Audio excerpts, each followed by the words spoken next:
আসসালামু আলাইকুম। Virtual school YouTube চ্যানেলের পক্ষ থেকে সবাইকে স্বাগত জানাচ্ছি। আজকের ভিডিও টিউটোরিয়াল আমরা দেখাবো নবম দশম শ্রেণীর পদার্থবিজ্ঞান। তো এই নবম দশম শ্রেণীর পদার্থবিজ্ঞানে আজকে হচ্ছে অষ্টম অধ্যায়ের আলোর প্রতিফলন। আলোর প্রতিফলন অংশে শুধুমাত্র আমরা আজকে সমতল দর্পণ অংশটুকু আলোচনা করব। তো আশা করি এই অ্যানিমেশন ভিডিওটি সবার কাছে ভালো লাগবে। এটা হচ্ছে একটা সমতল দর্পণ। এই সমতল দর্পণের একটা অংশ আমরা এমনভাবে দেখাই যে এটা হচ্ছে যে অংশে প্রলেপ দেওয়া আছে, আর এটা হচ্ছে এই সমান অংশ যে অংশে আলো প্রতিফলন ঘটবে। তো এখানে যে আলো আসে, সমান্তরালে যদি আলো আসে, অনেকগুলো আলোক রশ্মি সমান্তরালে আসে, তাহলে এটাতে প্রতিফলনের পরে আবার সমান্তরালে ফেরত যাবে। যদি কোনো একটা এমন একটা তল হয় যেই তলের কোনো একটা পৃষ্ঠে এইভাবে যদি কতগুলো আলো সমান্তরালে আসে বা সমান্তরালে ফেরত যায়, তাহলে সেটাকে আমরা বলি সমতল দর্পণ বা মসৃণ আয়না আমরা বলি। তাহলে আমরা এই কথাই বলবো যে মসৃণ সমতলে আলো নিয়মিত প্রতিফলন হয় তাকে সমতল দর্পণ বলে। নিয়মিত প্রতিফলন বলতে বোঝানো হয়েছে যে সমান্তরালে আসে সমান্তরালে ফেরত যাবে, এটাকে বলা হয়েছে নিয়মিত প্রতিফলন। আর যেখানে নিয়মিত প্রতিফলন হবে সেটাকে আমরা সমতল দর্পণ বলবো। তাহলে সমতল দর্পণে আলো যে প্রতিফলন হয়, কতগুলা নিয়ম অনুসারে প্রতিফলন হয়, আমরা সেখানে এখন এক একটা করে নিয়ম জানবো। তো নিয়মগুলোর মধ্যে প্রথম নিয়মটা হচ্ছে, এই যে আলো আসলো একটু তীর্যকভাবে আসলো, একটা নির্দিষ্ট ডিগ্রি করে আসলো, যে রশ্মিটা এই সমতল দর্পণে পড়লো সেই রশ্মিটাকে আমরা বলি আপতিত রশ্মি। হ্যাঁ, এবং সমতল দর্পণে যে বিন্দুতে আপতিত হয়েছে সেই বিন্দুটাকে বলা হয় আপতন বিন্দু। এখন আপতন বিন্দুতে আমি একটা লম্ব অঙ্কন করলাম, এই লম্বটাকে বলা হয় অবিলম্ব। তারপর হচ্ছে যে এখন আপতিত রশ্মি অবিলম্বের সাথে একটা কোণ তৈরি করছে, সেই কোণটা হচ্ছে আপতন কোণ। তাহলে আমরা এটা জেনে গেলাম। এখন আপতন কোণ একটা নির্দিষ্ট মান থাকবে ৬০ ডিগ্রি। ৬০ ডিগ্রিতে যদি আপতিত হয় তাহলে প্রতিফলনের পরে সেটা ৬০ ডিগ্রিতে চলে যাবে। এখন আপতিত রশ্মি যখন প্রতিফলিত হয়ে গেল, প্রতিফলিত রশ্মি, তখন সেটার নাম হচ্ছে প্রতিফলিত রশ্মি। এখন প্রতিফলিত রশ্মি অবিলম্বের সাথে যে কোণ উৎপন্ন করবে সেটাকে বলবে প্রতিফলন কোণ।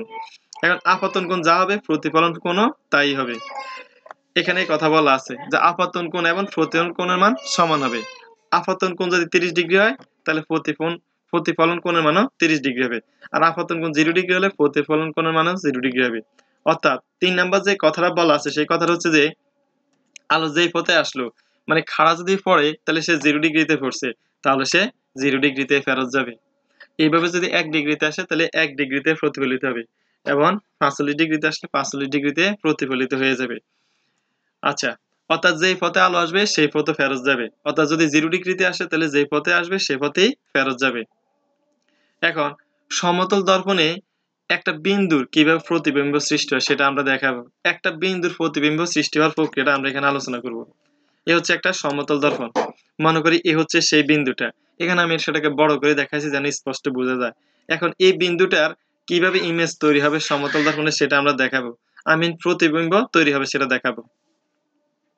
তো একটা বিন্দু থেকে অনেকগুলো আলোক রশ্মি কি হয়, সে সমতল দর্পণে গিয়ে পড়ে। তা আমরা অনেকগুলোর পরিবর্তে আমরা ৩টা আলোক রশ্মি দেখাইলাম। এই ৩টাতে আমরা বুঝলাম যে অনেকগুলো আলোক রশ্মি পড়বে। তো এইভাবে সেগুলা মনে করলাম যে একটা নির্দিষ্ট ডিগ্রিতে পড়ছে। তাহলে যেই ডিগ্রিতে পড়ছে, যেই অ্যাঙ্গেলে পড়ছে সেই অ্যাঙ্গেলে আবার ফেরত যাবে। অর্থাৎ যেই রশ্মিটা যে অ্যাঙ্গেলে পড়ছে সেই রশ্মিটা ঠিক সেই অ্যাঙ্গেলে ফেরত গেছে। এখন যেখান দিয়ে আলো যেখানে ফেরত গেছে, এখানে যদি কেউ চোখ রাখে এই জায়গাতে, তাহলে সেই বিন্দুটাকে কোথায় দেখবে? সে দেখবে যে আলোটা এদিকে পিছন থেকে কোথাও থেকে যেন আসতেছে। সে ঠিক ঠিক দেখবে এই জায়গা থেকে। অর্থাৎ সে দেখবে যে এই জায়গা থেকে ওই বস্তু থেকে আলো আসতেছে। তাহলে সমতল দর্পণে বিন্দু লক্ষ্যবস্তু কিভাবে তৈরি হয় আমরা সেটা দেখলাম। কোথায় তৈরি হয়? সেটা হচ্ছে আয়নার পিছনে। আয়নার পিছনে ঠিক আরেকটা বিন্দু থেকে তৈরি হয়। এখন এখানে আমরা আরো অনেকগুলা ব্যাপার জানবো। দর্পণের পিছনে একটা প্রতিবিম্ব তৈরি হয়েছে, আর যে প্রতিবিম্বটা দর্পণের পিছন দিয়ে হয় সেটাকে অবাস্তব প্রতিবিম্ব বলে। অর্থাৎ এখানে যে চোখ রাখছে সে মনে হচ্ছে যে একটা বিন্দু থেকে আলোগুলা ছড়ায় চলে আসছে, অর্থাৎ একটা বিন্দু থেকে আলোগুলা অপসারিত হচ্ছে। যখন মনে হচ্ছে তখন হচ্ছে অবাস্তব, আর যখন হবে বাস্তব তখন হবে বাস্তব। তাহলে এখানে কিন্তু সে দেখতেছে এই বিন্দু থেকে আলো আসছে, আসলে কিন্তু এই বিন্দু থেকে আলো আসে না, আলো গেছে এই বিন্দু থেকে। তাহলে সে দেখলো এই বিন্দু থেকে, এই জন্যই এটা হচ্ছে অবাস্তব প্রতিবিম্ব। তাহলে অবাস্তব প্রতিবিম্ব আমরা চিনার দুইটা উপায় জানলাম। একটা হলো যে দর্পণের পেছন দিয়ে তৈরি হবে, আরেকটা মনে হবে যে আলোটা যে জায়গা থেকে আসছে সেই জায়গা থেকে না আসি মনে হবে যে অমুক জায়গা থেকে আসছে, অমুক জায়গা থেকে ছড়াই গেছে, আসলে কিন্তু সেই জায়গা থেকে ছড়াই নাই, যে জায়গা থেকে আমরা দেখতেছি, তাহলে সেটাকে বলে অবাস্তব প্রতিবিম্ব। তো এখন আমরা সমতল এই দর্পণে যে বিন্দুটার প্রতিবিম্ব হইলো, সেই বিন্দুটা দর্পণের পিছনে ঠিক কোন জায়গায় হইলো, তার অবস্থানটা কোন জায়গায়, সেটা আমরা এখন আলোচনা করব। তো এই হচ্ছে সেই সমতল দর্পণ। তো মনে করি সমতল দর্পণটা হচ্ছে বি এবং বি প্রাইম হইব, একটাকে আমরা প্রাইম দিয়ে দেই, বি এবং বি প্রাইম। আর এই হচ্ছে একটা বিন্দু লক্ষ্যবস্তু। এই বিন্দু লক্ষ্যবস্তু থেকে আমরা এখন দেখবো যে যে ঠিক দর্পণের পিছনে ঠিক কোন জায়গাটা তৈরি হয়, সেটা আমরা এখন খুঁজে বের করব। তো এখানে এটার নাম হচ্ছে, মানে আমরা দিলাম এক্স বিন্দুটার নাম। এখন এক্স থেকে অনেকগুলো আলোক রশ্মি দর্পণে পড়তে পারে। সর্বপ্রথম মনে করলাম যে এই আলোক রশ্মিটা পড়ছে, অর্থাৎ সেটা হলো কি এক্স থেকে এখানে পড়ছে পি, অর্থাৎ এক্স পি পথে একটা আলো গেছে। তাহলে যেহেতু 0 ডিগ্রিতে পড়ছে, তাহলে যেই পথে আছে সেই পথেই ফেরত যাবে। আচ্ছা, এখন যদি এইদিকে কেউ চোখ রাখে, তাহলে দেখবো কি আলোটা, যেহেতু আলোটা কোথায় গেছে, এই যে আমরা দেখবো যে এদিক থেকে গেছে, তাহলে আমরা আলোটা যে এক্স থেকে গেছে এটা মনে হবে না, মনে হবে পির পিছন দিয়ে কোন একটা বিন্দু থেকে গেছে। ঠিক তারা দেখবে যে এখানে এক্স প্রাইম বিন্দু থেকে গেছে মনে হবে। এখন আমরা এক্স থেকে আরেকটা আলোক রশ্মির কথা চিন্তা করি। মনে করি এখানে অসংখ্য আলোক রশ্মি এদিক দিয়ে পড়বে, তা আমরা দুইটা আলোক রশ্মি দিয়ে আমরা বিন্দুটার অবস্থান বের করতে পারবো। মনে করি এক্স থেকে আলোটা পড়ছে, আরেকটা আলো পড়ছে এখানে, এই বিন্দুটা হচ্ছে ও বিন্দু, ও বিন্দুতে পড়ছে, তাহলে একটা নির্দিষ্ট ডিগ্রিতে পড়ছে, মনে করলাম এটা 45 ডিগ্রিতে পড়ছে, তাহলে সে আবার 45 ডিগ্রিতে ফেরত যাবে। এখন যদি ফেরত যায়, এদিকে যদি কেউ দাঁড়ায়, তাহলে কি দেখবে আলোটা যে এক্স থেকে গেছে এটা মনে হবে না, মনে হবে ওর পেছন দিয়ে কোন একটা বিন্দু থেকে গেছে, অর্থাৎ এক্স প্রাইম বিন্দু থেকে গেছে মনে হয়েছে। তাহলে এক্স বিন্দুটার আসলে প্রতিবিম্ব দেখা যাবে কোথায়, এক্স প্রাইম বিন্দুতে দেখা যাবে কিন্তু ইমেজটা। এখন আমরা এটার অবস্থানটা সুস্পষ্টভাবে বৈজ্ঞানিকভাবে বের করতে পারবো। আমরা জ্যামিতিকভাবে যদি প্রমাণ করি, জ্যামিতিক প্রমাণ করে দেখবো যে এখানে যতটুকু পথ আছে ঠিক এখানে অতটুকুই পথ, অর্থাৎ বিন্দুটা আয়না থেকে যতটা সামনে ঠিক ততটা পিছনে, অর্থাৎ আয়না থেকে যে 5 মিটার সামনে হয়, তাহলে আয়না থেকে 5 মিটার পিছনে ইমেজটা দেখা যাবে। একইভাবে তুমি যদি একটা হাত এইভাবে যদি যত সামনে আনো, দেখবে যে পিছনে হাতটা আসছে সামনে আসতেছে, একসময় তোমার হাতটা এইভাবে মিলে যাবে, ওই আয়নার হাতটা এইভাবে মিলে যাবে, দুইটা একসাথে তৈরি হয়ে যাবে। অর্থাৎ তুমি যত দূরে নিবে তত ইমেজ দূরে তৈরি হবে, তুমি যত সামনে আনবে তত সামনে তৈরি হবে। এই জন্য আমরা বলি সমতল দর্পণে ইমেজ তৈরি হয় লক্ষ্যবস্তু, অর্থাৎ যে বস্তুটা ইমেজ তৈরি হবে সেটা লক্ষ্যবস্তু, অর্থাৎ লক্ষ্যবস্তুটা আয়নার যত সামনে, ইমেজটা আয়নার ঠিক ততটাই পিছনে। এখন এই জ্যামিতিক ভাবে এটা প্রমাণ করার একটা সুযোগ আছে, যেটা এখানে আমি আলোচনা করতেছি না। আসলে আলোচনা করার সুযোগ আছে, যদি আমি আলোচনা করি।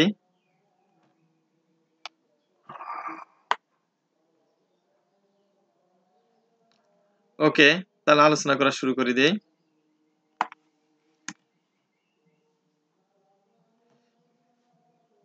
ওকে, তাহলে এখন আমরা এখানে তো আপতন বিন্দু এবং প্রতিফলন বিন্দু আছে, আমরা এখানে কি করি একটা অবিলম্ব তৈরি করি। তো আমাদের কথা হচ্ছে যে কি এখানে এটা হলো, এটা যদি হয় প্রতিফলন কোণ, এটা যদি হয় আপতন কোণ, দুটার মানে কি হবে, সমান হবে, এটা আমাদের বলা আছে। তাহলে দুইটা মানে সমান হবে। অবিলম্বটাকে আমরা দিছি কি n ও একটা অবিলম্ব। এখন এটাকে এই কোণটাকে থিটা 1, এই কোণটাকে থিটা 2। তা আমাদের আগে শর্ত মতে থিটা 1 এবং থিটা 2 কি হওয়ার কথা, সমান হওয়ার কথা। এখন আমরা কিভাবে প্রমাণ করব, প্রমাণ করার এখানে সুযোগ আছে, কিন্তু একটু দেরি হয়ে যেতেছে। হ্যাঁ, আমরা তাহলে এটাকে আলোচনা করব না এখানে।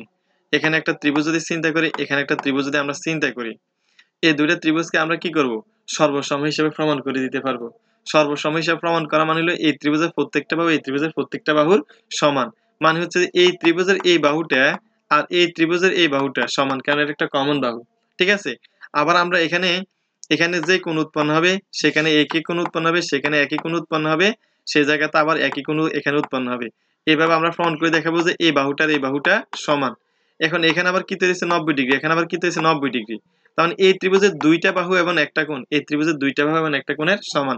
তার মানে ত্রিভুজ দুইটা সর্বসম, সর্বসম হলে এই বাহুটাও কি হবে, এই বাহুর সমান হবে। তার মানে হচ্ছে xp এবং px প্রাইম কি সমান। তার মানে xp হলো যে লক্ষ্যবস্তু আয়না থেকে দূরত্ব, আর x আর হচ্ছে x প্রাইম, p হচ্ছে কি মানে ইমেজের দূরত্ব ইয়া থেকে, আয়না থেকে। তার মানে প্রমাণ হয়ে গেছে যে যত সামনে ঠিক ততটা পিছনে, এইভাবে প্রমাণ করা যাবে। এই যে লক্ষ্যবস্তু দর্পণের যত সামনে হবে, প্রতিবিম্ব দর্পণের ঠিক ততটা পিছনে তৈরি হবে। এবং অর্থাৎ লক্ষ্যবস্তু দর্পণের 10 সেন্টিমিটার সামনে থেকে তাহলে ইমেজটাও 10 সেন্টিমিটার পেছনে তৈরি হবে। এখন আমরা এই সমতল দর্পণে যে আমরা একটা লক্ষ্যবস্তুর কথা বলছিলাম, সেই লক্ষ্যবস্তুটা ছিল একটা বিন্দু। এবার বিন্দু না হয়ে সে যদি একটা নির্দিষ্ট দৈর্ঘ্যে যদি হয় লক্ষ্যবস্তুটা, তাহলে তার প্রতিবিম্বের প্রকৃতিটা কেমন হবে সেটা নিয়ে আমরা এখানে আলোচনা করব। প্রতিবিম্বের প্রকৃতিটা প্রথম ধরে এটা একটা হচ্ছে সমতল দর্পণ, আর সামনে একটা নির্দিষ্ট দৈর্ঘ্যের এই হচ্ছে একটা লক্ষ্যবস্তু। এর ইমেজ আমরা তৈরি করবো, এটা হচ্ছে এক্স ওয়াই।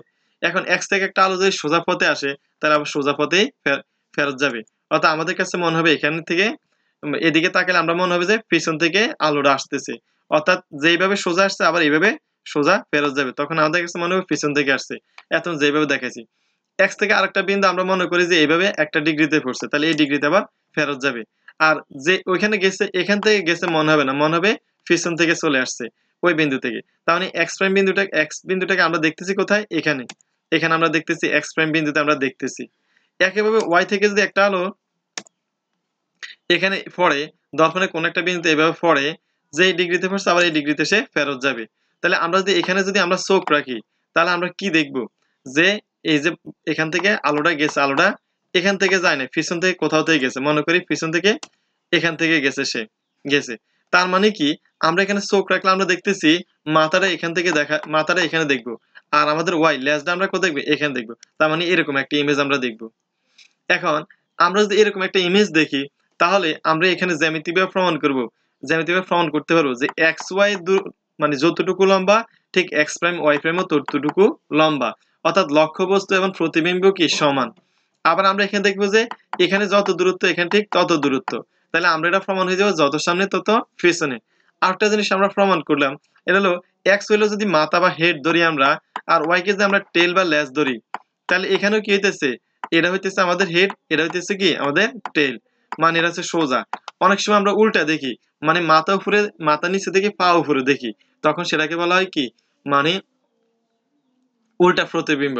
আজ মাথার জায়গায় দেখি, পা জায়গায় দেখি, তাহলে এটা বলে সোজা প্রতিবিম্ব। তাহলে আমরা প্রতিবিম্বটা তিনটা ক্যারেক্টার পেয়ে গেলাম। একটা হলো যত সামনে তত পিছনে, আরেকটা পেয়ে গেলাম এটার দৈর্ঘ্য যতটুকু ঠিক এটার দৈর্ঘ্য দেখা যাবে ততটুকু, আর আরেকটা জিনিস আমরা কি পেয়ে গেলাম, যে সোজা, অর্থাৎ মাথার জায়গায়, লেজের জায়গায়। এই তিনটা বৈশিষ্ট্য আমরা জেনে গেলাম সমতল দর্পণের ইমেজের প্রকৃতি বা সমতল দর্পণ ইমেজের বৈশিষ্ট্য। এখানে এই কথাগুলো আমি আলোচনা করলাম। প্রতিবিম্বটা কেমন, লক্ষ্যবস্তুর সমান। আর কেমন, এটা হলো অবাস্তব প্রতিবিম্ব, যেহেতু পিছনে দেখা গেছে, পিছনে পিছনে এবং পিছন থেকে গেছে মনে হয়েছে, যদিও এখান থেকে গেছে কিন্তু আমরা চোখ দিয়ে দেখছি পিছন থেকে গেছে, গেছে মনে হয়েছে, এই জন্য এটা হচ্ছে অবাস্তব প্রতিবিম্ব। আর দুই বললামই, দর্পণ থেকে যত কাছে লক্ষ্যবস্তু, প্রতিবিম্ব ঠিক ততটাই পিছনে দূরে। এবং আরেকটা জানলাম যে কি, প্রতিবিম্বটা সোজা। তাহলে আমরা সমতল দর্পণের যে ইমেজ সৃষ্টি, ইমেজের সাইডটা আমরা ক্যারেক্টার জেনে গেলাম। এখন আমরা সমতল দর্পণে পূর্ণ প্রতিবিম্ব দেখা, যেমন মনে করি যে আমার ঘরে একটা ড্রেসিং টেবিল আছে, অথবা মনে করো একটা দেওয়ালে একটা আয়না আছে। তাহলে এই আয়নার মধ্যে আমি কতটুকু দেখতে চাই, যে আমি আমার পুরোটাকে দেখতে চাই, আমি যে 6 ফুট হই, তাহলে আমার আয়না কত ফুট লাগবে। হ্যাঁ, এটা আমরা এখন দেখবো যে আমাদের কতটুকু লাগবে। ধরো এটা একটা আয়না, এবং আয়নার সামনে আমরা দেখলাম যে একজন মানুষ এখানে দাঁড়াইছে। এখন সে তার মাথা থেকে লেজ, অর্থাৎ মাথা থেকে পা পর্যন্ত সে পুরোটাই দেখতে চায়, তাহলে তার কতটুকু আয়না লাগবে। হ্যাঁ, তাইলে আমরা ধরে নিলাম মানুষটা যে 6 ফুট হয়, আয়নাটা হলো 6 ফুট। এখন সামনে আপাতত রাখলাম। তারপর আমরা গাণিতিক ভাবে আমরা প্রমাণ করবো যে আসলে 6 ফুট পুরাটাই লাগবে না, আরো বেশি লাগবে না আরো কম লাগবে। তাহলে শুরু করি। প্রথমে আমরা মাথা থেকে মনে করলাম একটা আলো গেল, মাথা থেকে যদি চোখ থেকে দেখাইছি, মাথার শেষ বিন্দু থেকে একটা আলো গেল, তো যেই ডিগ্রিতে এলে এই ডিগ্রিতে আবার কি যাবে, ফেরত যাবে। আর মনে হবে যেটা পিছন থেকে আসছে। এতক্ষণ আমি যে কথা বলতেছিলাম, একেবারে ফাও থেকে একটা আলোক রশ্মি যদি এইভাবে তীর্যভাবে পড়ে, যেই ডিগ্রিতে পড়ছে এই ডিগ্রিতে আবার ফেরত যাবে। এখন আমরা, সে দেখবে, কে দেখবে, যে লোকটা দেখতে সে তার চোখে দেখবে। এখন আমরা বারবার বলতেছি যে কেন এখান থেকে সোজা যায়, এখান থেকে কেন সোজা যায় না, এখান থেকেও সোজা যায়। তুমি যদি চোখ যেখানে রাখবে তার উপর ভিত্তি করবে যে কোথায় গেছে, কারণ এখান থেকে আলোক রশ্মি গেছে কোটি কোটি। যেহেতু আমরা এই চোখ দিয়ে দেখতেছি, এই চোখ দিয়ে দেখি শুধু কোনটা, যে আলোটা তার এখান থেকে গেছে, তার মানে পা থেকে আলো তার পুরো জায়গাতে পড়ছে, শুধুমাত্র এই জায়গার আলোটুকু সে তার চোখে দেখতেছে, এর নিচেরটুকু দেখতেছে না। আমি এটাই বুঝাইতেছি, এই জন্য আগের গুলো এইভাবে তীর্যক ভাবে দেখাইছি, বাঁকা দেখাইছি, সোজাও যায়, কোটি কোটি আলোক রশ্মি যায়। তাহলে সে চোখ দিয়ে যখন দেখতেছে যে আলোটা এদিকে থেকে গেছে, সে কিন্তু পাও থেকে গেছে এটা দেখবে না, সে দেখবে এটা পিছন থেকে, আনার পিছন থেকে গেছে। তাহলে সে এখন কি দেখতেছে, এই চোখ দিয়ে কি দেখতেছে, ফায়ার আলোটুকু দেখতেছে, ফায়ার আলোটুকু, তার মানে ফায়ারটা হইতেছে এখানে, আর সে এখান থেকে যেটা দেখতেছে মাথাটা দেখবে এখানে, অর্থাৎ সে তার নিজেকে এভাবে দেখবে। তাহলে আমি আমি কি দেখলাম যে এইটুকু পরিমাণ আয়না আর কাজে লাগতেছে না। হিসাব করে দেখা গেল যে এই আয়না মাফি দেখা গেল যে এই আয়না কত গাণিতিকভাবে এখানে প্রমাণ করা যাবে ত্রিভুজ বানাইয়া। এখানে হলো 3 ফুট আর এখানে হলো 3 ফুট, অর্থাৎ লোক যদি হয় 6 ফুট তাহলে আয়না লাগতেছে 3 ফুট। তার মানে কি প্রমাণ হয়ে গেল যে একজন দর্শক তার পূর্ণ প্রতিবিম্ব দেখতে হলে তার উচ্চতার অর্ধেক পরিমাণ আয়না হলে সে তার পূর্ণ প্রতিবিম্ব দেখতে পাবে। হ্যাঁ, এটা যদি হয় 1.5 মিটার 5 মিটার তাহলে এটা হবে কি সরি ইমেজও হবে 1.5 মিটার, কিন্তু আয়না হবে কত 0.75 মিটার, মানে অর্ধেক আয়না লাগবে। তাহলে সমতল দর্পণে একজন লোক তার পূর্ণ বিম্ব দেখতে হলে তার উচ্চতার অর্ধেক পরিমাণ দৈর্ঘ্যের উচ্চতার দর্পণ লাগবে তার। এখন আমরা দুইটি সমতল দর্পণ যদি পরস্পরের সাথে 60 ডিগ্রি কোণে রাখি তাহলে কেমন হবে? বইয়ের মধ্যে যে জিনিসটা বলছে, এ হচ্ছে একটা সমতল দর্পণ, একটা সমতল দর্পণ, মাঝখানে আমি কত ডিগ্রি 60 ডিগ্রি কোণে রাখি। তাহলে একটা আলো যদি এখান থেকে এভাবে পড়ে আলোটা, তাহলে আলোটা যেই কোণে এখানে পড়বে, এখান থেকে তো অবিলম্ব তো এখান থেকে হবে, যেই কোণে পড়বে সেই কোণে আবার কি করবে ওইদিকে সে যাবে। তাহলে যেই কোণে পড়ছে সে ওই কোণে আবার ওইদিকে চলে যাবে। এখন এদিকে যাওয়ার পরে এখানেও একটা কোণে পড়ছে, কারণ এখানেও তো আবার একটা অবিলম্ব তৈরি হবে। তাহলে যেই কোণে পড়বে সে আবার এই কোণে আবার ওইদিকে ফেরত যাবে। এ হচ্ছে সমতল যখন 60 ডিগ্রি রাখলে এরকম হবে যে আলোটা এখান থেকে গেলে আলোটা এখানে ফেরত আসবে। হ্যাঁ, বইয়ে এটুকু বলা আছে, তাই আমরা এটা নিয়ে বিস্তারিত আলোচনা করতে চাই না। এবার আমরা বইয়ের মধ্যে পড়া অংশ দিয়েছে সূক্ষ্ম একটা ফুটো দিয়ে প্রতিবিম্ব তৈরি করা যায়। কিভাবে করা যায় আমরা সেটা এখন দেখাবো। ধরে নিলাম এটা একটা মোমবাতি, এটা সম্পূর্ণ একটা অন্ধকার রুমের মধ্যে একটা মোমবাতি জ্বালা দিলাম, আর মোমবাতির সামনে আমরা একটা কি করলাম কাগজ রাখলাম, এমন একটা কাগজ রাখলাম যে কাগজটা পুরোটা আমরা কি করে নিলাম, মানে এটা সাদা রঙের কাগজ না, এটা হচ্ছে কালো রঙের একটা কাগজ, মানে কালো রঙের কাগজ না পেলে আমরা কার্বন পেপার দিব, অথবা কালো কালি দিয়ে কাগজটাকে আমরা ভরাট করে দিব। এই পরীক্ষাটা চাইলে আমরা আমাদের বাসায় সবাই করতে পারি। এই কাগজটা আমরা মোমবাতির সামনে ধরবো, তবে এই কাগজটা মাঝখানে আমরা ছোট্ট একটা ছিদ্র করে দিব। ছিদ্র করে দিলে এখন এখন পিছন দিয়া আমরা আরেকটা কাগজ রাখবো। এটাকে যদিও কালো দেখাইছি, এটা কালো না, এটা হবে সাদা কাগজ। মূলত এটা অন্ধকার রুমে যেন কালো দেখাইছি, ঠিক আছে?